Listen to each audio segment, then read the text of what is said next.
Welcome to the Sustainable Heat Podcast, the go-to series for professionals in district heating, energy, and consultancy. Join us to stay ahead in the energy transition.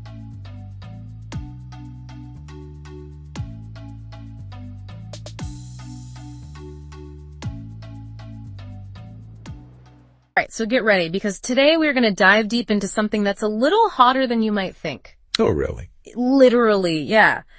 Decarbonizing district heating. Have you heard much about this? I have, yeah. It's definitely a hot topic, no pun intended. We're going to be talking about those massive networks of pipes that deliver heat to whole neighborhoods and how to make them sustainable. Right. So I found this research report, and it's called 70 Possibilities for District Heating. 70 possibilities, wow. And some of these ideas, I was reading through this report, and I was like, man, some of these are pretty mind-blowing. Yeah, I mean, 70 possibilities is kind of a clear signal that there's not just going to be one solution for this. Like, this isn't a one-size-fits-all kind of situation. Exactly. So I'm really interested to hear what kind of approaches they've uncovered. You're in for a treat. But before we get totally lost in the maze of pipes and heat pumps and all that stuff, Right. Can you give us a quick rundown of what district heating is and why it's so important for sustainability? You're kind of the expert here. Well, yeah, I guess so.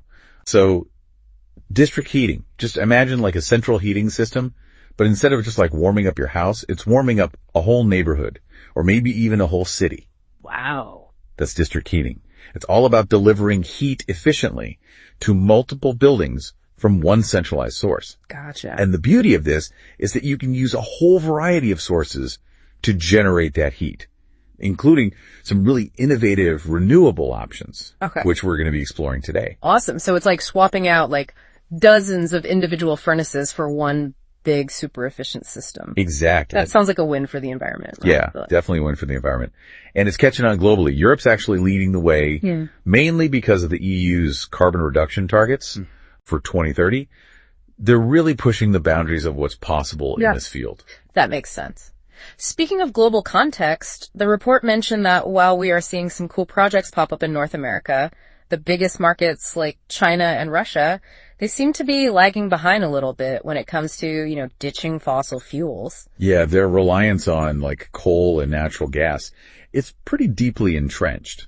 So it's a much more complex transition for them. Gotcha. But let's focus on the positive. This report really emphasizes that district heating, when done right, can be like a major force for decarbonization. Yeah. So how about we dive into that? Yeah, let's do it. So let's break down how they're actually doing it. The report outlines two main strategies for decarbonizing district heating. One is called substituting, which is basically means like swapping out those fossil fuels for a cleaner alternative. Right, makes sense. And then the other one is called supporting, which is more about optimizing the system itself, to reduce our reliance on fossil fuels in the first place. And here's where it gets interesting. Yeah. The report actually highlights the economic benefits of going green. So they talk about a concept called the cost reduction gradient. And essentially what that means is that by achieving lower distribution temperatures in these networks, it actually makes them more cost effective. Interesting. So it's not just about doing the right thing for the planet. Right. It's also about saving money. Oh, I like that. Everybody wins. Lower temperatures, lower costs, lower emissions. Sign me up. Right. Yeah. I'm really intrigued.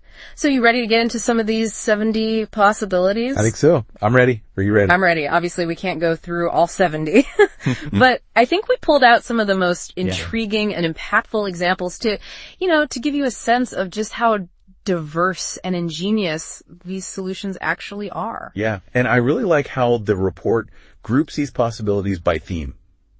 Yeah. It's like, choose your own adventure in sustainable heating. I love that. Yeah. All right, so let's start with something that really showcases, the potential of district heating.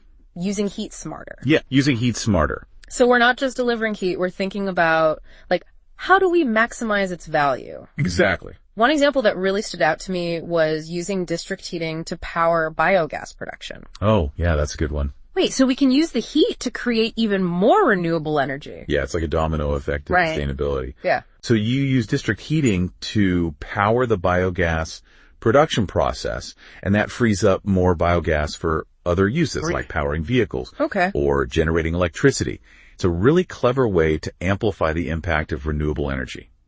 And this isn't just theoretical. They've been doing this at the NSVA plant in Helsingborg, Sweden since 2007.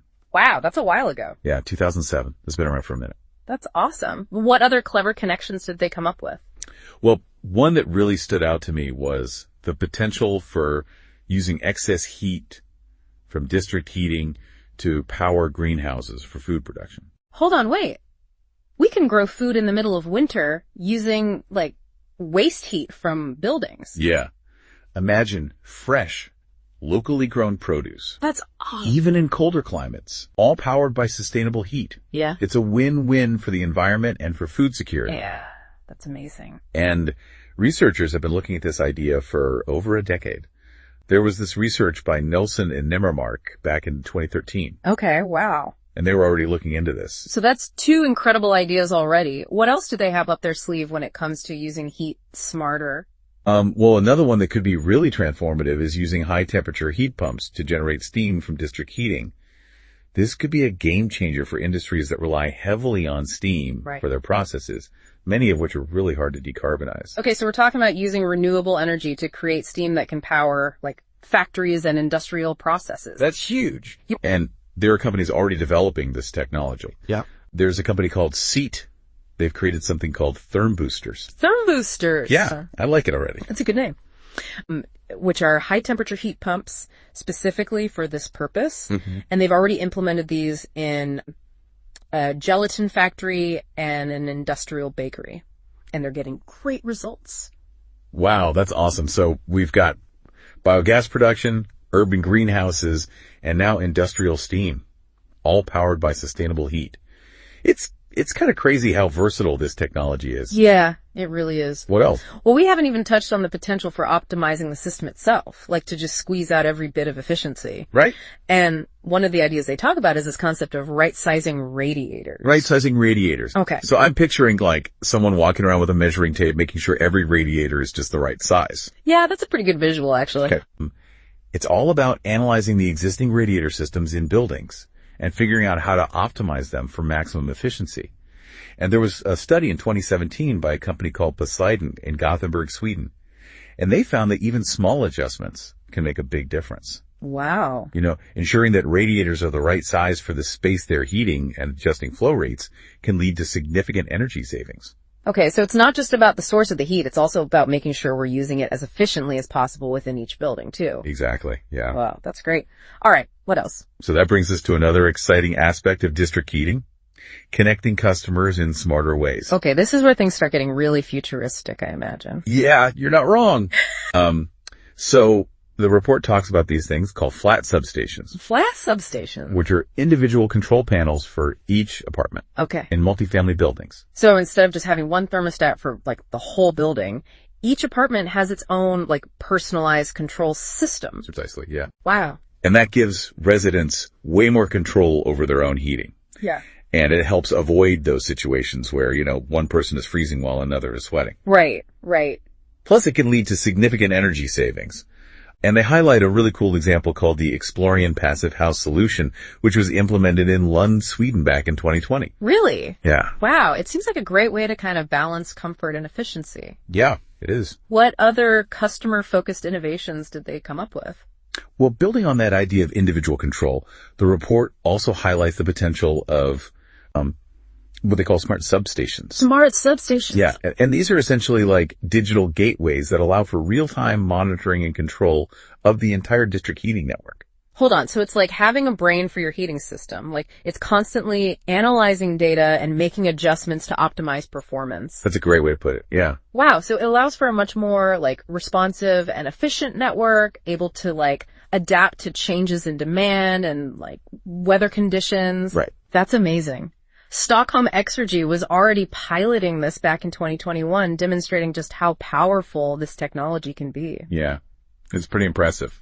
Wow, it's amazing to think about like a whole city where heat is distributed so intelligently, you know? But as impressive as these, you know, smart systems are, we still need to make sure that heat is actually moving efficiently from, you know, the source to all those buildings, right? Oh, absolutely. And that brings us to our next theme, which is moving heat efficiently. Okay. And this is where those networks of pipes we were talking about, this is where they come into play. Okay, so it's not just about having pipes, it's about having the right pipes and configuring them in the most efficient way. Exactly. And the report dives into this whole world of network configurations. Okay. And how these systems can be tailored to specific needs and temperatures. Yeah. You know, there's no one-size-fits-all Right. approach. It's like choose your own adventure for district heating. I like that. Right. Yeah.